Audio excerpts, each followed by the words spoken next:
নমস্কার, আপনারা দেখছেন দিন দর্পণ ডিজিটাল। শুনে নিন আজকের বিশেষ খবর।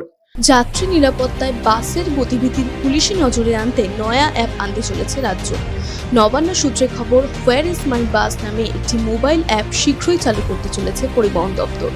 নতুন এই অ্যাপ থেকে যেমন যাত্রীরা বাসের অবস্থান জানতে পারবেন, তেমনি বাস চালকদের গতিবিধিও নজরে রাখবে পুলিশ। ফলে অধিক গতিতে বাস চালিয়ে দুর্ঘটনার প্রবণতাও কমবে বলে আশাবাদী পরিবহন দপ্তর। সূত্রের খবর, শীঘ্রই অ্যাপটি আনুষ্ঠানিকভাবে উদ্বোধন হবে সল্টলেকের করুণাময়ী বাস স্টপে। অ্যাপের মাধ্যমে বাস চালককে যাত্রা শুরুর আগে একটি কিউআর কোড স্ক্যান করতে হবে।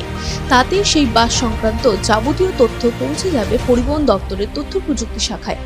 রাজ্যে বাস দুর্ঘটনার মাত্রা বাড়ায় মূলত এই সিদ্ধান্ত নিয়েছে রাজ্যের পরিবহন দপ্তর। চলতি সপ্তাহের শেষ থেকেই রাজ্যে বাড়তে চলেছে গরম। হাওয়া অফিস জানিয়েছে, একাধিক জেলায় 40 ডিগ্রির ওপর তাপমাত্রা বাড়তে পারে। আগামী কয়েক সপ্তাহ অস্বস্তিকর আবহাওয়া থাকবে দক্ষিণবঙ্গে। চলতি সপ্তাহের শেষে তাপমাত্রা 3 থেকে 5 ডিগ্রি সেলসিয়াস বাড়তে পারে বলে অনুমান আবহবিদদের। সপ্তাহান্তে কলকাতার তাপমাত্রা 38 থেকে 40 ডিগ্রি এবং পশ্চিমের জেলাগুলিতে তাপমাত্রা 40 থেকে 42 ডিগ্রি পর্যন্ত পৌঁছতে পারে বলে জানিয়েছে হাওয়া অফিস। তবে উত্তরবঙ্গের বেশ কিছু জেলায় বজ্রবিদ্যুৎ সহ মাঝারি বৃষ্টির সম্ভাবনা রয়েছে।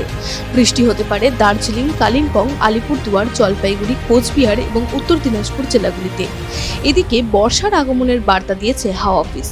জানানো হয়েছে, আগামী 13ই মে আন্দামান সাগর, দক্ষিণ পূর্ব বঙ্গোপসাগর এবং আন্দামান নিকোবর দ্বীপপুঞ্জে বর্ষা পৌঁছে যাবে। অন্যান্য বছরের তুলনায় এবার অনেকটা আগেই বর্ষা ঢুকে পড়বে ভারতের দ্বীপপুঞ্জে। ভারত পাকিস্তান যুদ্ধের আবহে বড় সিদ্ধান্ত নবান্নের। বাতিল করা হলো রাজ্যের সমস্ত সরকারি কর্মীদের ছুটি। ইতিমধ্যেই এই সংক্রান্ত নির্দেশিকা জারি হয়েছে। জানা গিয়েছে, শুধুমাত্র শারীরিক অসুস্থতার ক্ষেত্রেই ছাড়পত্র মিলবে। তবে সেক্ষেত্রে ঊর্ধ্বতন কর্তৃপক্ষের অনুমতি নিতে হবে। এখানেই শেষ নয়, আপাতত নিজের এলাকাও ছাড়া যাবে না। যার যেখানে পোস্টিং সেখানেই থাকতে হবে বলে জানানো হয়েছে বিজ্ঞপ্তিতে।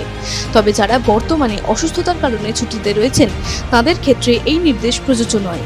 এই ছুটি বাতিলের নির্দেশে যুদ্ধ নিয়ে আমজনতার ভয় যে আরও খানিকটা জাঁকিয়ে বসেছে তা বলাই বাহুল্য।